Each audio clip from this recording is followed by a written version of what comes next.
Praise the Lord, good morning, जय मसीह की। एक बार फिर स्वागत है सॉल्यूशन इन क्राइस्ट में। परमेश्वर की महिमा, परमेश्वर की बड़ाई और उसकी उपासना हमारे जीवन से नित्य होती रहे, ये उनकी बहुत बड़ी योजना है। तो आज के मनन के लिए 11 अध्याय उसका 9 और 10 पद। और दाऊद कहता है, उनका भोजन उनके लिए जाल और फंदा और ठोकर और दंड का कारण हो जाए। मतलब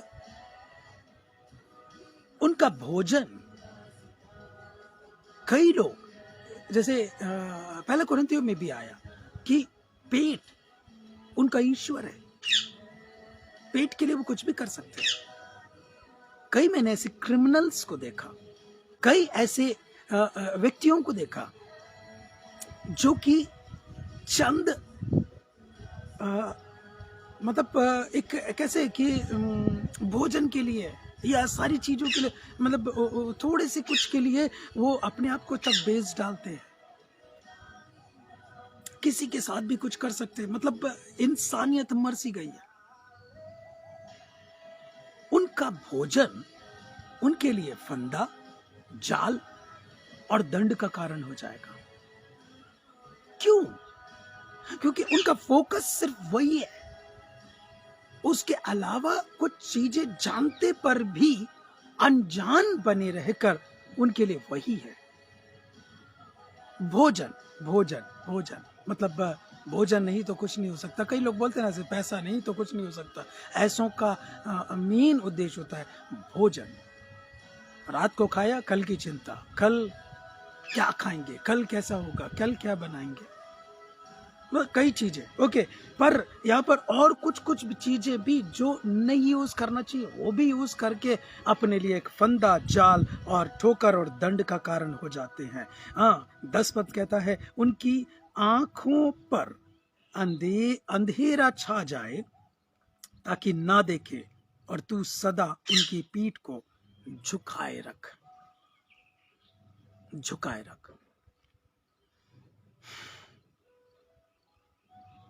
मतलब दाऊद कुछ बातों को ऐसी प्रकट कर रहा है जो जीवन में नहीं होना चाहिए। वो चीजें प्रकट रूप से काम करते हुए हमारे जीवन के लिए जाल, फंदा, ठोकर और दंड का कारण हो जाती है। और ऐसी चीजों को ना देख पाना, उनकी आंखें ऐसी बंद हो जाती जो नहीं देख पाते। फिर उसके बाद कुछ कई ऐसी चीजें कि वो सीधे कहीं देखिए, परमेश्वर का आत्मा जो बातों को प्रकट कर रहा है, उनकी पीठ को हमेशा झुकाए रखना मीन्स किसी के सामने नजर उठाकर, किसी के सामने सीधे खड़े रहकर नहीं चल पाते। उसी से रिलेटेड एक बात बोलता हूं जो कि स्मरण आ रही है। मैंने एक जगह में पढ़ा था, सर उठाकर चल सकते हो यदि मोबाइल घर पे भूल जाओ तो। वो अलग है पर रिलेटेड है। मैंने ऐसी चीजों को देखा है कि मैं शाम को देख रहा था, एक पति पत्नी घूम रहे हैं और दोनों अपने अपने फोन पे अपने अपने लोगों से बात कर रहे हैं और साथ में चल रहे हैं। मतलब साथ में चल रहे हो, वॉक कर रहे हो, मॉर्निंग वॉक या इवनिंग वॉक के लिए निकले हो तो आपस में बात करते हुए चलो ना। नहीं, वो अपने अपने मोबाइल में दूसरों से बात कर रहे हैं। फिर एक कमरे में 4, 5, 10 लोग भी बैठे हैं तो अपने अपने मोबाइल में लगे हुए हैं।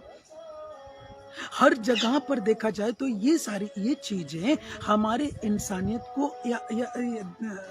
मतलब जर्जर कर रही है, बीच में दरार पैदा कर रही है और सारी चीजों को लाकर हमारे जीवन को दूर कर रही है, प्रेम को खत्म कर रही है।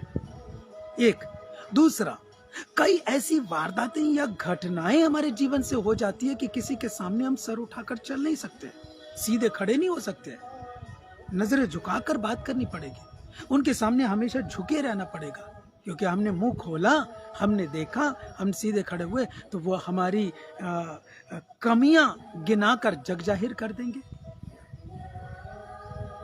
ऐसी कई चीजें हैं मैंने बोला ना कि मैं सिर्फ पढ़ता हूँ, और वो उस समय पर जब मैं बोलूँ तो वो सारी चीज़ें स्मरण या फिर पवित्र आत्मा बुलवाता जाता है। मेरे पास उतने शब्द नहीं है। मैंने बोला मैं इतना एजुकेटेड नहीं, इतना कोई ऐसा ज्ञाता नहीं कि आपको सिखा सकूं।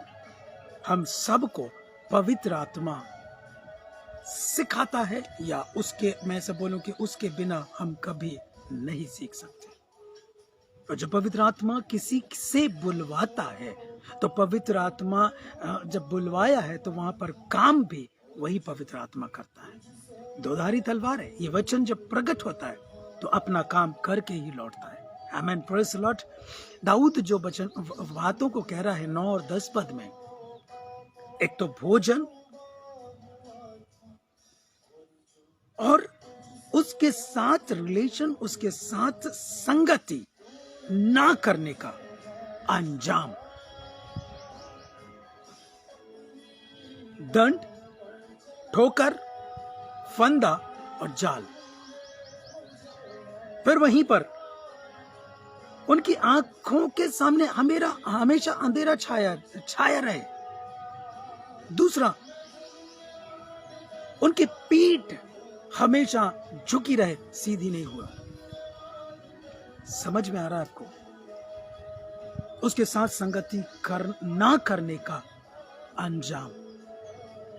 वो तो अपने लिए अपना जाल, फंदा और ठोकर और दंड का कारण खुद तैयार कर रहे हैं भोजन की वजह से। पर यहां पर कह रहा है दूसरा एक और जो चीज है कि उसके साथ मेल जोल नहीं बढ़ाया, संगति नहीं किया, तो कोई भी बुद्धू बनाकर चला जाएगा, कोई भी मूर्ख बनाकर चला जाएगा, कोई भी यूं ही आपको ठग के चला जाएगा। उनकी आंखें के सामने हमेशा अंधेरा छाया रहे, यूं ही काम करके चला जाएगा। कभी वो सीधे खड़े नहीं हो सकते, हमेशा उनकी पीठ को झुकाए रख। प्रिय, वचन में बहुत सारी गहराई की बातें हैं। मेरे और आपके जीवन को हर पल सिखाने और समझाने के लिए तैयार रहता है पवित्र आत्मा। अभी जैसे गुड फ्राइडे, ईस्टर हमने मनाकर चला आया, कभी उसकी अहमियत को समझा, कभी उसकी गंभीरता को समझा। 2021 साल पहले जब यीशु मसीह मारे गए, गाड़े गए, तीसरे दिन जी उठे, आज जिंदों की जमीन पर है। उनके दुख को स्मरण करने के लिए कहा गया है। दुख को स्मरण करने के लिए कहा गया। पता नहीं कहां से ये डेट निकलती है, और उस डेट में हम गुड फ्राइडे और ईस्टर मना लेते हैं, पर हर दिन उसके दुख को स्मरण करना है कि क्या उन्होंने हमारे लिए सहा, अपना लहू बहाकर हमें शिफा दी, चंगाई दी, छुटकारा दिया, नया जीवन दिया। सोचें, हर दिन पौलुस जैसा कहता, हर दिन मैं मारता, कूटता और अपने को वश में लाता हूं कि उसके विरुद्ध पाप ना करूं, मुझसे कोई गलती ना हो। परमेश्वर की महिमा के लिए हमारा जीवन तत्पर और तैयार रहे। भोजन, फंदा, जाल या ठोकर या दंड का कारण न बने।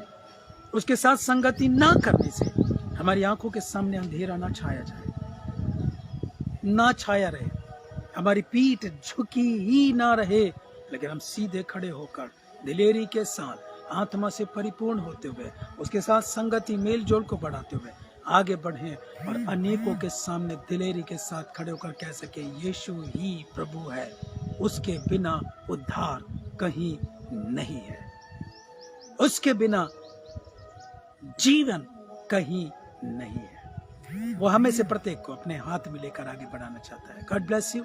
प्रार्थना करें। प्रभु, हम धन्यवाद करते हैं आपके सुंदर प्रेम के लिए, अटूट प्रेम के लिए। हमारे साथ जो आपने संबंध जोड़ा है उसको कभी भी आप नहीं तोड़ते। मनुष्य भले आपस में तोड़ लेता है, आपके साथ नाता तोड़ लेता है, लेकिन आप नहीं छोड़ते और हमेशा उनके जीवन को संभालते, सुरक्षित रखते, ताकि एक दिन आप अपनी महिमा के लिए इस्तेमाल कर सके। प्रभु, दया करिए और अपनी महिमा के लिए आगे बढ़ाइए। सारी महिमा आपको मिले यीशु के नाम से, आमीन। God bless you, take care. परमेश्वर सचमुच महान है। अपनी महानता को आज फिर उन्होंने प्रकट किया है, और उस महानता को लेकर ऐसा सोचें कि कुछ तो हमें परमेश्वर को महिमा देने के लिए करना है, और करते चले। परमेश्वर हमारे साथ है। God bless you, take care, have a nice day.